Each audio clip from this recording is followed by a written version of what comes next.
This is a Yak-23, a Soviet-built jet fighter. Designed in the late 1940s, it was supplied in large numbers to the Soviet satellite countries. But this one, seen here, is being flown by an American, and despite its distinct profile, it is disguised as an American aircraft. The year is 1953. The story is true and the circumstances fantastic. Under covert operations, this Soviet Yak-23 was taken from communist Eastern Europe, flight tested on American soil, and returned to the rightful owners without their ever learning of its absence. The top-secret examination was conducted at Wright-Patterson Air Force Base in Ohio. Security guards maintained a 24-hour vigil outside the restricted area, while a handful of specialists worked to uncover all the Yak-23's secrets.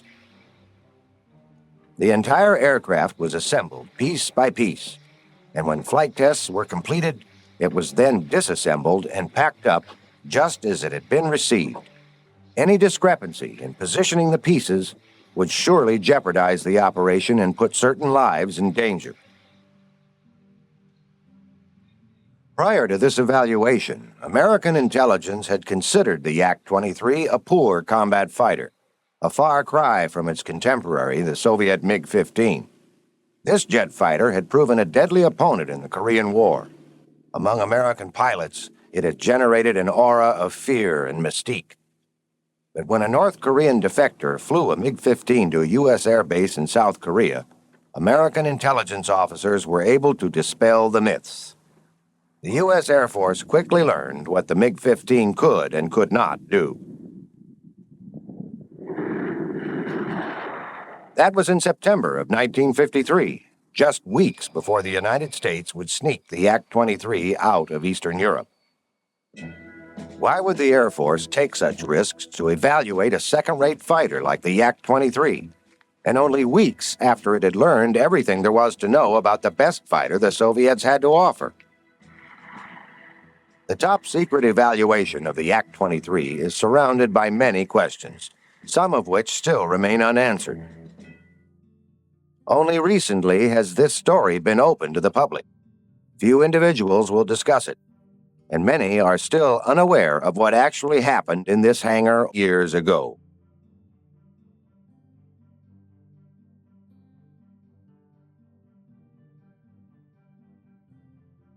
This is a C-124 Globemaster, the large transport aircraft which flew the Yak-23 out of Eastern Europe.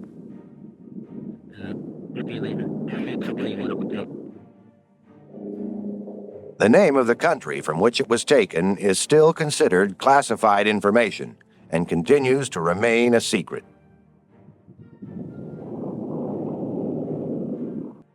The story begins within this mystery. In mid-October of 1953, two intelligence officers of a communist Balkan country approached the U.S. Embassy in that country. In their hands, they carried information that could easily strain the tense East-West relations of the Cold War. What they had to offer would surely involve security risks for America. For their country, however, the risks were far greater. Discovery of their plan would cause an international incident and could mean certain death for fellow countrymen, including themselves. A meeting was hastily scheduled between these foreign intelligence officers and the CIA station chief, to whom they made a most intriguing proposition.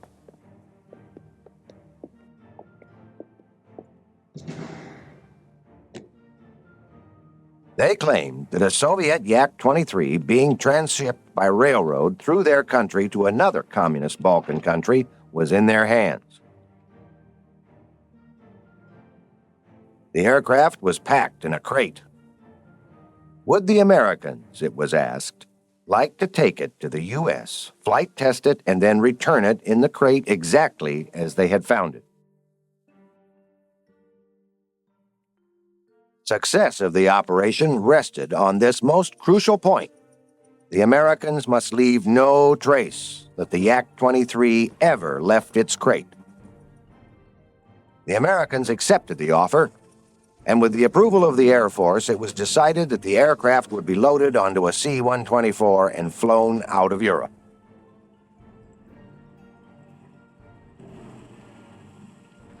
The secret cargo would be accompanied by 3 foreign escorts, a high-ranking officer and 2 aeronautical engineers. The destination? Wright-Patterson Air Force Base, where the full capabilities of the Air Technical Intelligence Center could be utilized.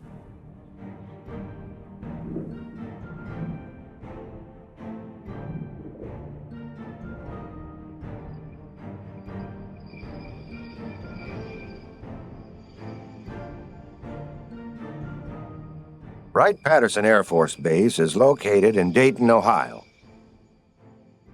This C-141 transport plane is approaching the same airstrip on which the C-124 landed with the Soviet Yak 43 years ago.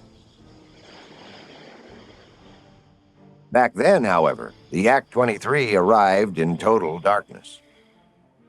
At 2 o'clock in the morning, the C-124 was towed to the open doors of this building, Hangar 145.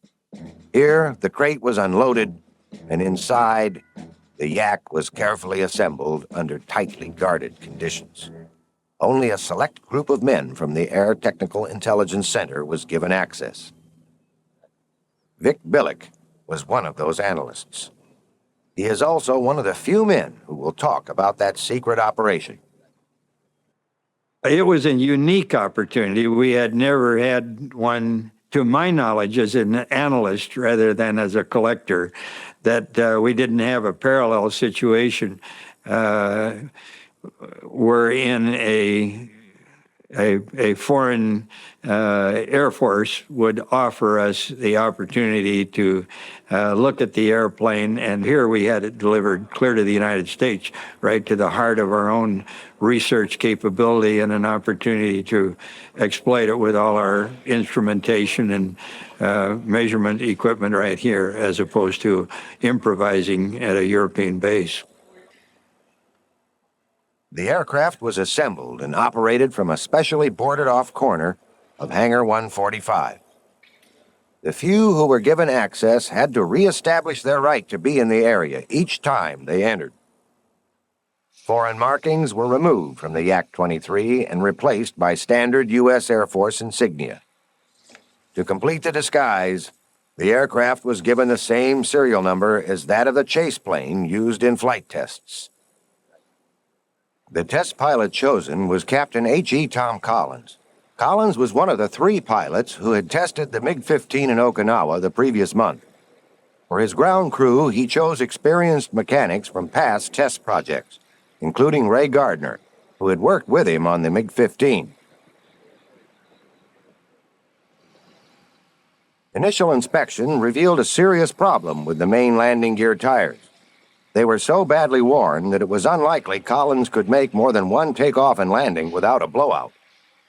AirTech Intelligence made an immediate call to the Goodyear Tire Company and requested an overnight delivery of 2 new tires. Later, an executive of Goodyear called back.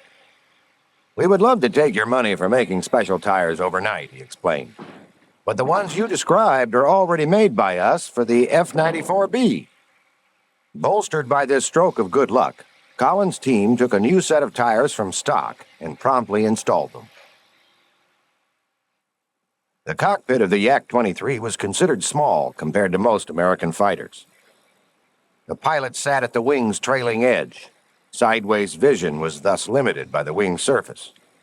In fact, the whole field of vision was considered to be only average. From the American standpoint, the Yak-23 was not a remarkable aircraft. Indeed, it was a simple aircraft. But its simplicity made it easy to fly, and this had made it popular among pilots in Russia and Eastern Europe. Although production had stopped in 1950, the Yak-23 still served largely in the Soviet satellite countries. In the event of hostilities, air forces of the Western Bloc nations would undoubtedly lock combat with them.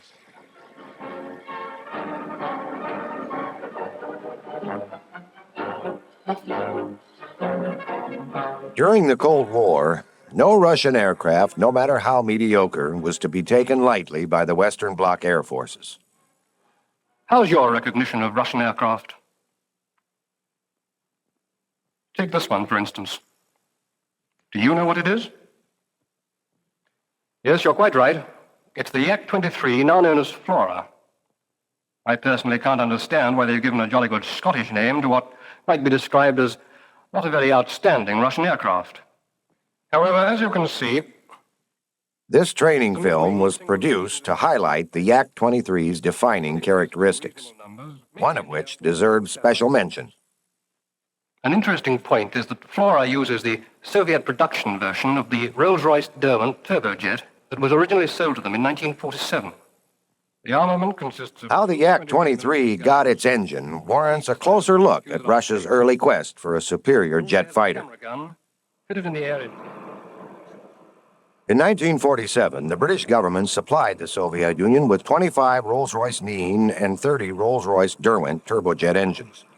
At the time, they offered greater power and better reliability than the engines being developed in the Soviet Union. When they arrived in Russia, they were copied, and the derivatives were built as the Soviet RD-500 and the RD-45.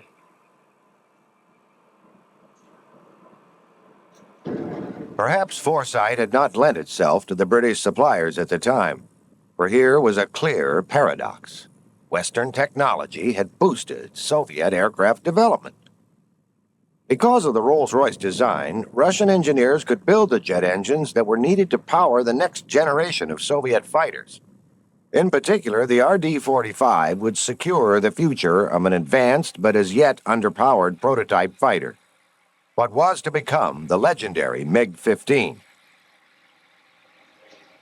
The design bureau which created the MiG-15, Mikoyan Gurevich, was an old rival of the Yakovlev Bureau, creator of the Yak-23. In jet fighter design, however, there was no contest.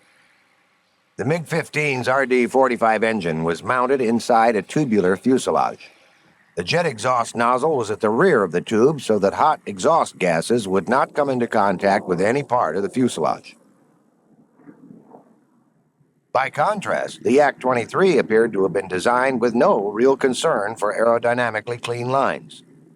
Its engine was the equally powerful RD-500, with a long, deep, blunt nose made for a heavy forward section, accentuated by the marked step of the jet exhaust opening. More importantly, the Yak-23, with its straight wing, could not achieve the speed and performance level of the MiG-15's advanced swept wing design.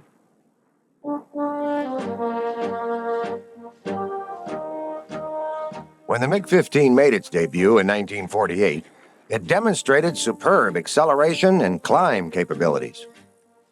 The Soviet version of the Rolls-Royce engine pushed it to speeds of over 600 miles per hour.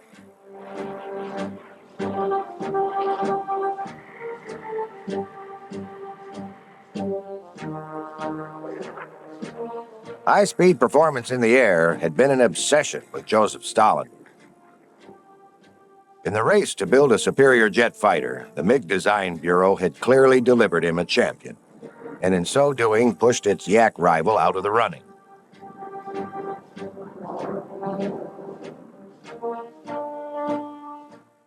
During World War II, however, the situation had been quite the reverse. It was the Yakovlev Design Bureau that proved to be the maker of champions for Stalin's Air Force. In fact, the Yak fighter designs of World War II far outclassed those of the MiG Bureau. Alexander Yakovlev had been a rising star among Soviet aircraft designers, and in 1938, Joseph Stalin asked him to build a general-purpose tactical fighter with a combat capability far superior to that of anything currently in the Red Air Force. Yakovlev, who had never built a fighter plane before, promised a prototype within the year. On June 22, 1941, Adolf Hitler launched Operation Barbarossa and penetrated Russia's western front with devastating results.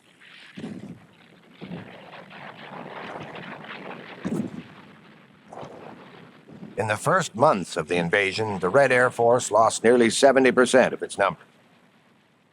Despite the staggering losses, however, the new generation of fighter aircraft led by the Yakovlev Design Bureau, would soon replenish the frontline fighter regiments.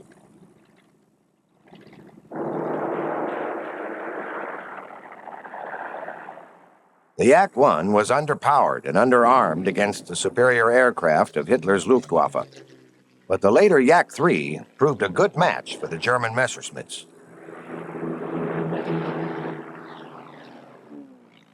Once the Russian pilots overcame their deep-seated fear of the Luftwaffe, they soon perfected their combat abilities.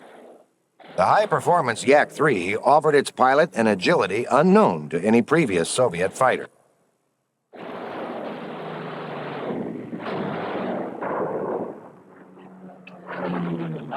As for the fighters designed by the Mikoyan-Gurevich Bureau, they were inferior to the Yak's handling capabilities. The MiG-1 and MiG-3 could fly well at high altitudes, but they failed to meet the requirements of low aerial warfare over Russia. The most important aircraft designed by Yakovlev during the war was the Yak-9.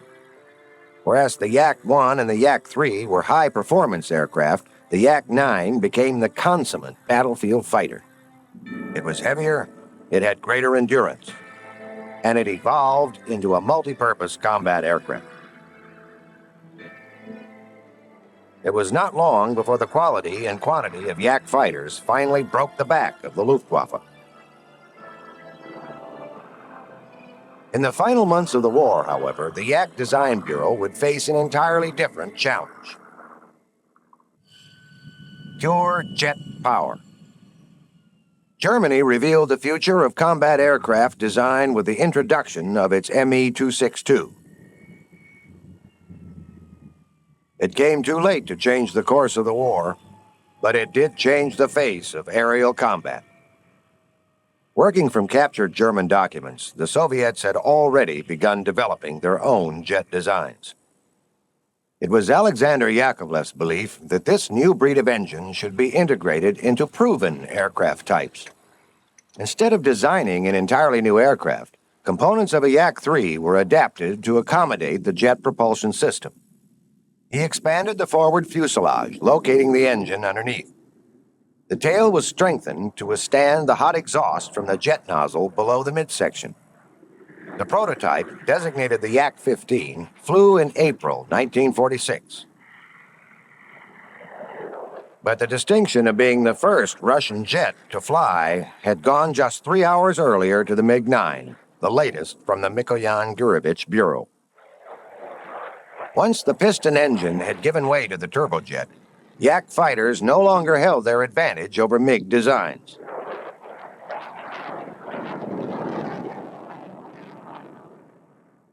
In August of that year, the Russian public got its first glimpse of jet aircraft at the aviation parade at Tushino. By then, it had become quite clear to the United States that Joseph Stalin, a one-time ally, was the new adversary in a new kind of war, the Cold War.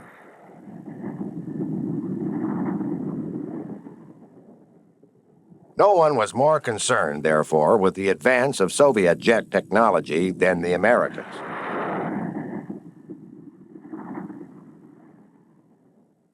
Air Technical Intelligence of the U.S. Air Force was an analytic organization created during World War II that had focused on evaluating German aircraft equipment.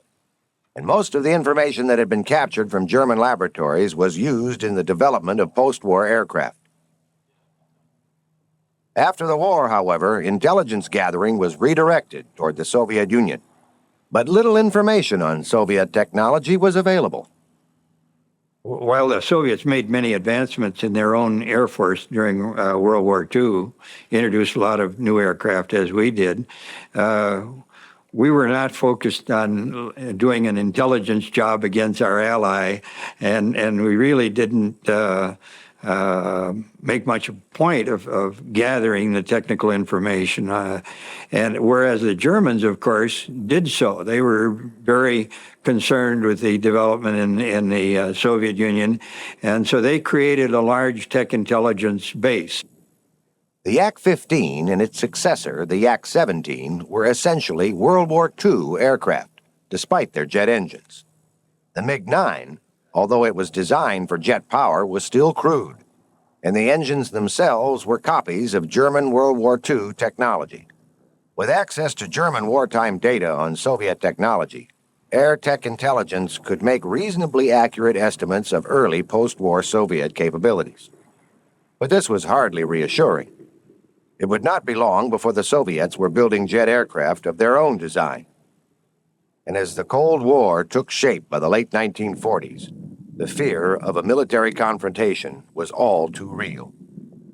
We were real concerned about the Soviet advancements in jet aircraft and radars and other equipment advancements, communications and so forth, command and control, that would make them in an adversarial situation.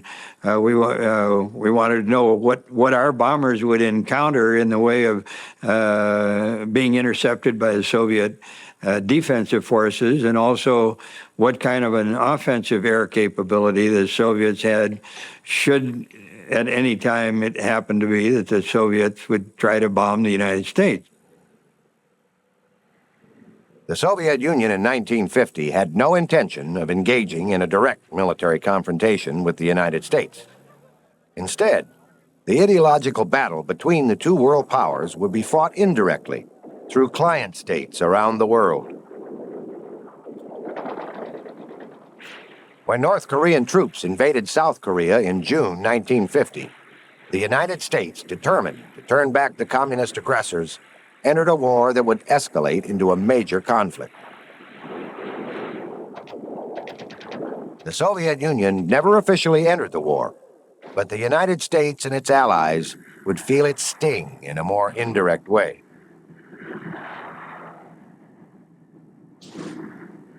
American pilots flying B-29 bombers over North Korea were stunned to see their aircraft being destroyed by cannon fire from short, swept-wing jet fighters bearing North Korean colors. But these were Soviet-made aircraft. The MiG-15 had arrived.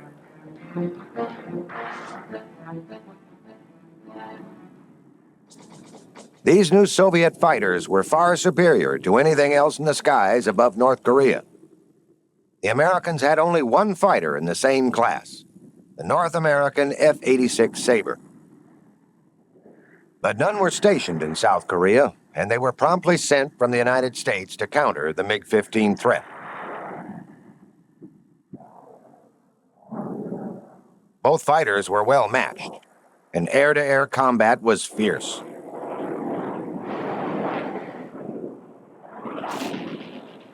While the battle for air supremacy raged between the American and Soviet-designed fighters, air tech intelligence did the best it could to separate fact from fiction over the MiG-15.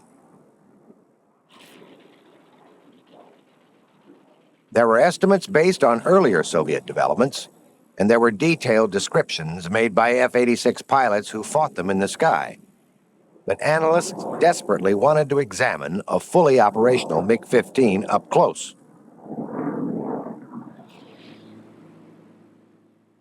In September of 1953, they got their chance.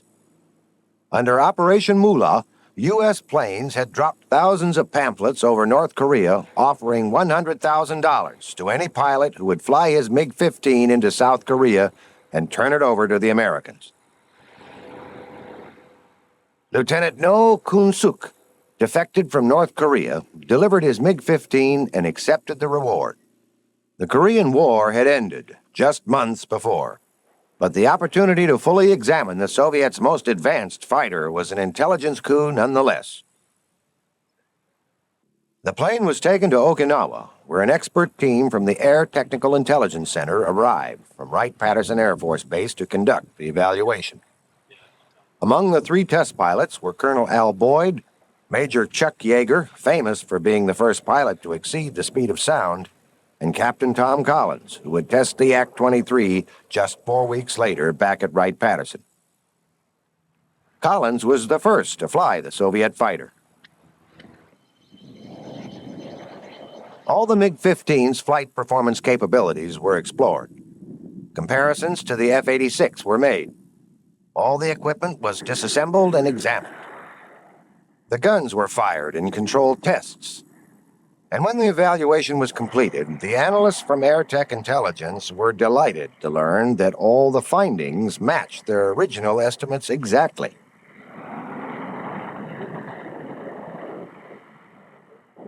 But naturally, nothing was publicized. The accuracy of their findings would remain a secret for years, lest the Soviets learn how good the investigative techniques of Airtech Intelligence truly were.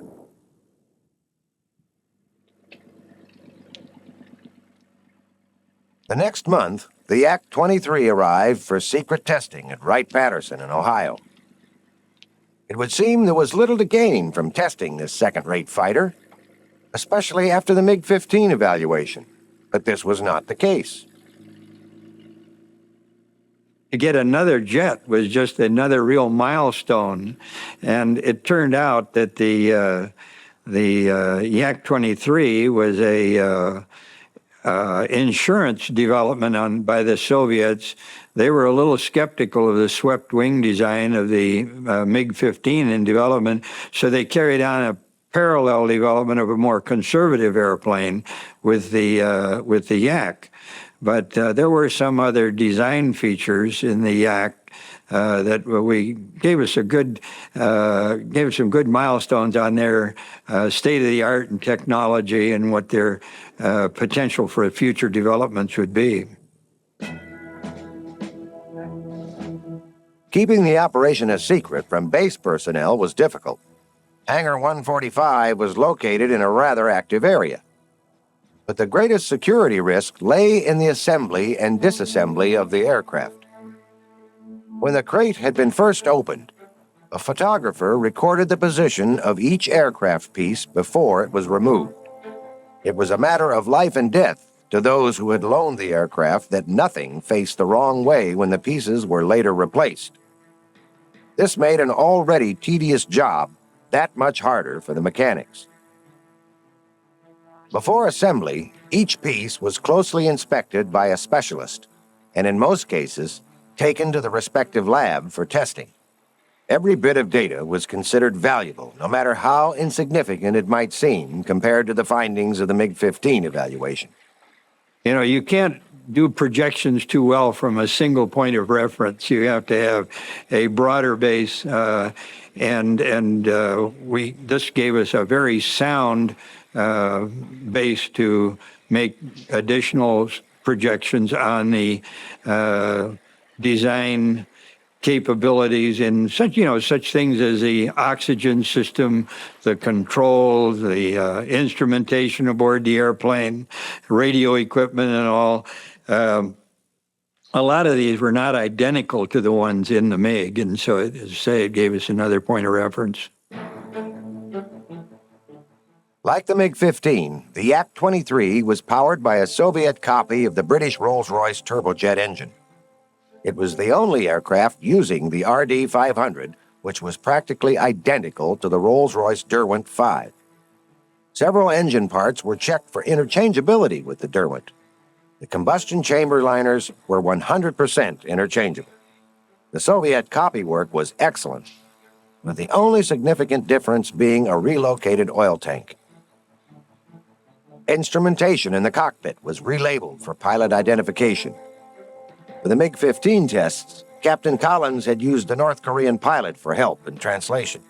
Here, he had only the help of a Russian interpreter, and several switches had to be labeled unknown. The Mach meter, airspeed indicator, and altimeter were replaced by U.S. flight test counterparts. Since the Yak-23 had no cockpit pressurization, mechanics installed an American oxygen system with a reservoir tank. The bad experiences with the faulty Soviet oxygen system in the MiG-15 had prompted Collins to ask for the replacement. As no new holes could be drilled, installation was especially challenging. The Yak-23 was armed with two 23mm NR-type guns, N for Noodleman, R for Richter. This was a slight variant from the NS, Noodleman-Surinov guns that were found in the MiG-15. At the controlled tests in Okinawa, analysts found the MiG's NS guns to be lightweight, small, and possessing a high rate of fire. As gunnery expert, Vic Billick needed to know what performance differences from the MiG's gun existed in the NR type of the Yak.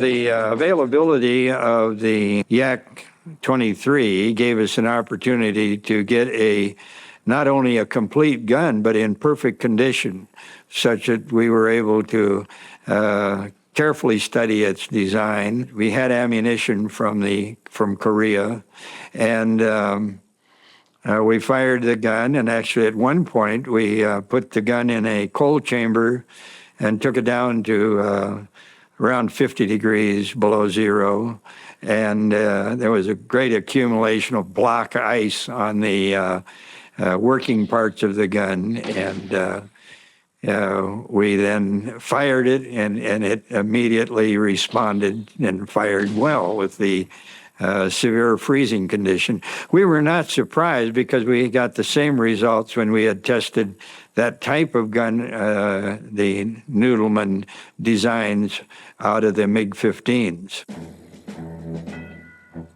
When the aircraft was ready for flight tests, security precautions were intensified. Maintaining secrecy inside the hangar was one thing.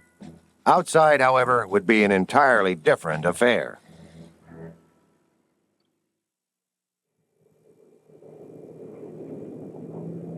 For its initial start, the Yak was towed to a thrust stand area.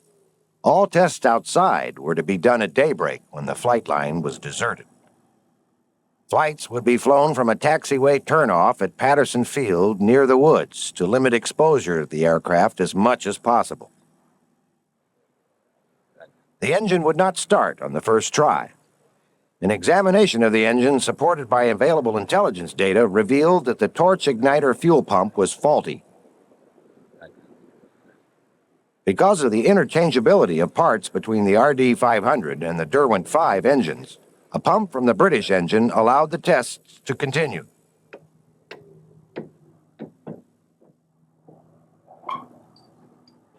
When the next start was a success, Collins took the Yak out for its first taxi tests.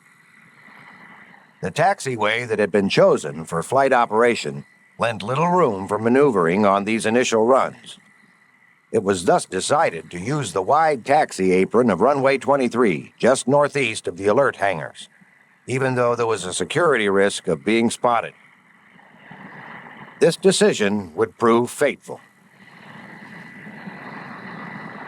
At the takeoff end of runway 23, Collins had just taken the Yak into the hold area when 4 F-86 Sabre jets from the 97 Fighter Interceptor Squadron came out of the alert hangars on an active air scramble. The F-86 pilots taxied so close to Collins that he could see them staring at the unfamiliar Yak. Collins was sure their security had been blown. We all got very anxious when we realized that this group went by so close and that they could identify the airplane, and that maybe one of them that might have been acutely aware of the configuration of foreign aircraft would have said, hey, that's a Soviet aircraft. Even if the pilots could not identify the Yak-23, they had probably recognized Collins sitting in the open cockpit. He was certain some of the pilots knew him, and they were bound to be curious. Fortunately, Collins was prepared for just such an incident. He had already worked out a cover story in the back of his mind and decided to use it should one of the pilots become inquisitive. The Yak-23 vaguely resembled the Bell X-5, an experimental test plane that had been flying in Muroc, California.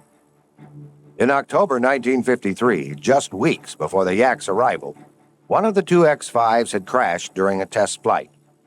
There was much publicity, and Collins decided to build his cover story around this event. If anyone asked about the Yak-23, Collins would explain that it was the other X-5 and was doing some highly classified testing at Wright-Patterson. As expected, Collins received a call from one of the F-86 pilots who asked about the peculiar plane he had seen during the air scramble. Collins laid out the whole X-5 story. And that was enough for him. They said, well, can we see that? And he said, no, there's so much security on it, we can't. But they would accept it, American security. R&D project on the field were often under a very tight cover, limited access, so that only a few people could get to a particular new design aircraft. So that was not unusual at all, and they accepted it. But we were very worried that it was blown, that there was this was a Soviet aircraft on right field. Didn't happen. The X-5 story was simple, plausible, and it worked every time they had to use it. Security precautions were still rigidly maintained, however. All exterior testing was restricted to the early daylight hours, but overall testing continued around the clock. While mechanics conducted thrust tests, other analysts examined equipment not being used for engine evaluation. Different groups had access at different times, and the hours were long and hard. Often, when a shift ended, the work was far from over, but this part of the job could hardly be called work. Apart from the aircraft, there were the 3 foreign nationals who had escorted the Yak from their country in the Balkans. Because their presence on the base was kept a secret, they had to maintain a low profile. It was up to Vic Billick and his cronies to socialize with the 3 visitors.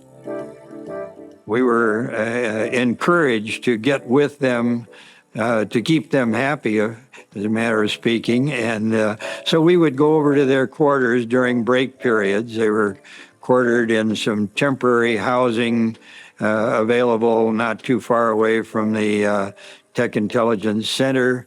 And we would sit there and talk to them as best as we could with using everything from German to sign language, and they spoke a little English. At least one of them, I remember, spoke a little English, and we were able to get along quite well. With a name like Billick, you can detect that I have my dad was a Czech. I have a root to the total Slavic base, and that made myself a little more friendly to them. They took to it. They wanted to know where my dad came from and all this sort of thing. And as I mentioned, my father came from Czechoslovakia, and so I might have had a little advantage in becoming friendly with them. But one of the other things, of course, was a measure of if you would share drinking their liquor with them, it also made a good friendship. They had some liquid refreshment with them that they really liked, and it was a very, very powerful beverage along the lines of aquavit and I guess a vodka type drink.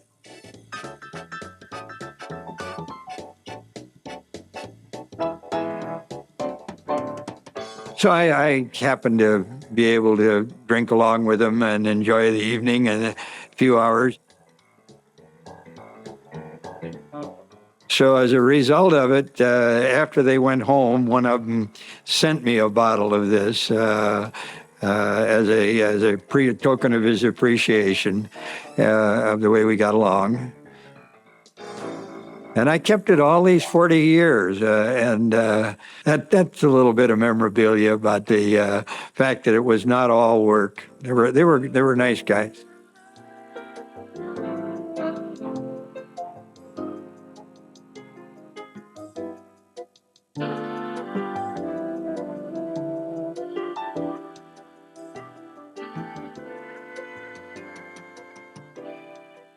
This was a fellowship that had transcended the Iron Curtain. A camaraderie that had put a slight thaw for a moment in the icy conditions of the Cold War. It was indeed a warm reflection of the cooperation these three foreign nationals had offered to the analysis of the Yak-23.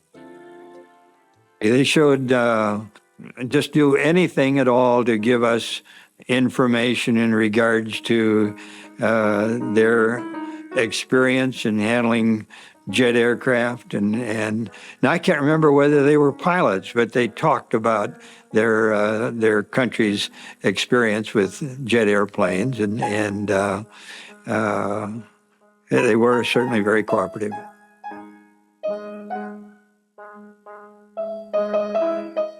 Who were these three who had escorted the Yak-23 to the U.S.? To this day, their identity is still classified information, as is the name of the country from which they came. The official account states only that the Yak-23 was loaned to the United States by a communist Balkan country. The Balkans are a group of nations in the southeast of Europe.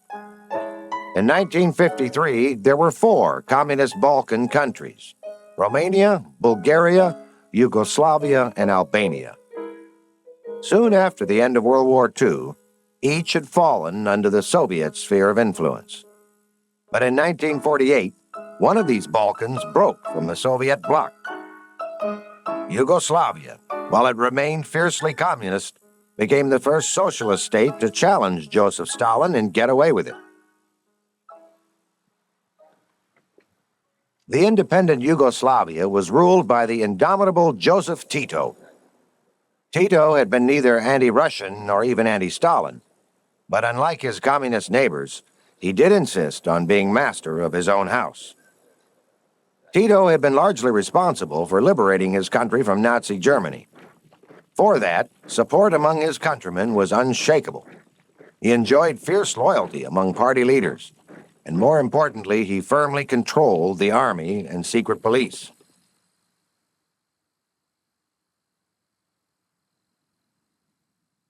By 1953, Romania, Bulgaria, and Albania were virtually under the direction of Soviet authority. Romania and Bulgaria were strongly anti-Tito, and the term Titoism had been applied to any socialist state that dared defy Soviet control. But only Tito's Yugoslavia succeeded in remaining outside the Soviet sphere of influence. Was it Yugoslavia which loaned the Yak-23 to the United States? It does appear the likely candidate. Romania, Bulgaria, and Albania were all supplied with Yak-23s. Yugoslavia was not. At the American embassy, the CIA chief had been told that the Yak was being transshipped to another communist Balkan country by railroad. If the Yak-23 was on its way, for instance, to Albania from either Romania or Bulgaria, it would have to pass through the mountainous terrain of Yugoslavia. The reverse is true as well. Judging from his relationship with Moscow, Tito seems the most likely to have offered the U.S. a first-hand look at a Soviet-built aircraft. Despite the facts, however, this is all speculation. Whether or not these foreign escorts were Yugoslavian cannot be verified. After over 40 years, their identity and nationality continues to remain a secret. If they are still alive today, perhaps U.S. authorities feel that revealing their identity could put them in harm's way. In any case, their contribution to air tech intelligence will not be forgotten.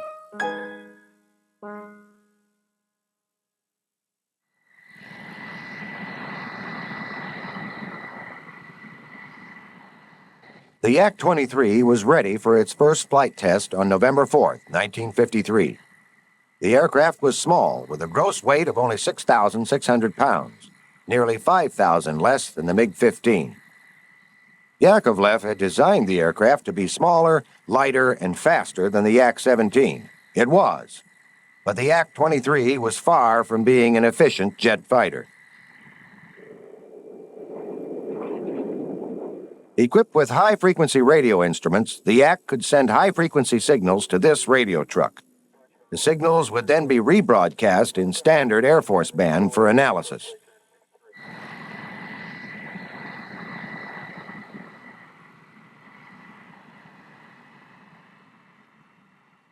At takeoff, once the brakes were released, acceleration was very rapid. The Yak-23 quickly outpaced the F-86 chase plane. Because acceleration was so rapid, Collins had to retrim the aircraft immediately after takeoff. The climb qualities were exceptional. The Yak-23 had excellent turn ability and good stalling characteristics. But in probing its limits, Collins found problems unacceptable for a modern jet fighter. There were no speed brakes, and deceleration from critical Mach speed of 0.8 was extremely difficult. At this speed, aileron buzz was so severe that the wingtips fluttered up and down between 8 and 12 inches. Collins remarked that each time he flew at Mach 0.8, he felt like the wings were going to rip off.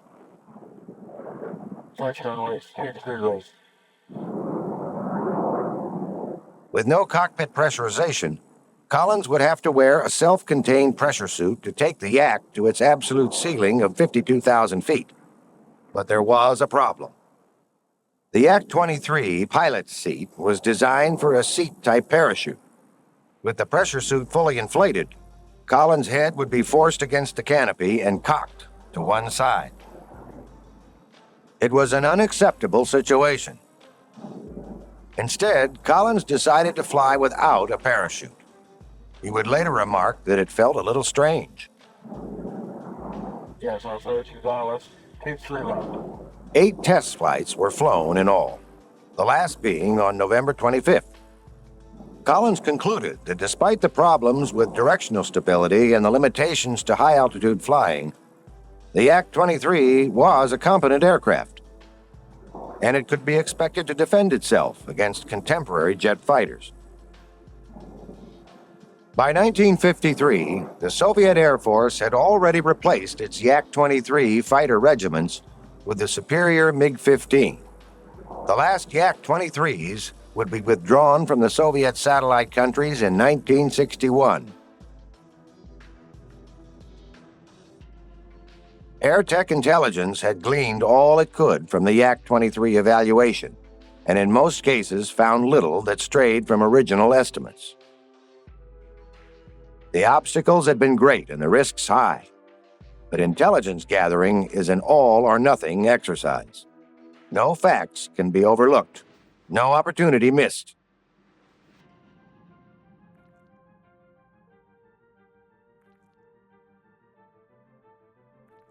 After the final test flight, the Yak was put back in its crate precisely as it had been found. The C-124 picked it up and returned it and the 3 escorts to the Balkan country from which they'd come. Not a trace had been left.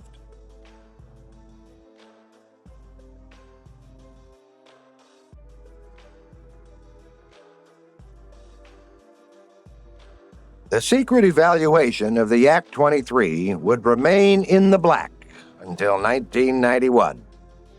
The test film that has been shown here was downgraded to unclassified status in 1975, after sections that named the country of origin were removed.